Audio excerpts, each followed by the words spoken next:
జతగా ఉండే వరమే నువ్వే ఇస్తే ఇంకేమి కావాలి జన్మకి.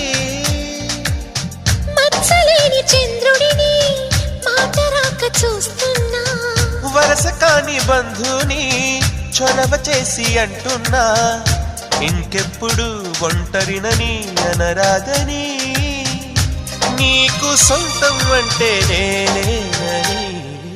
కొమ్మ కొమ్మ విన్నావమ్మ కోయిల వస్తుంది, వస్తూ వస్తూ తనతో వెన్నెల వెలుగులు తెస్తుంది.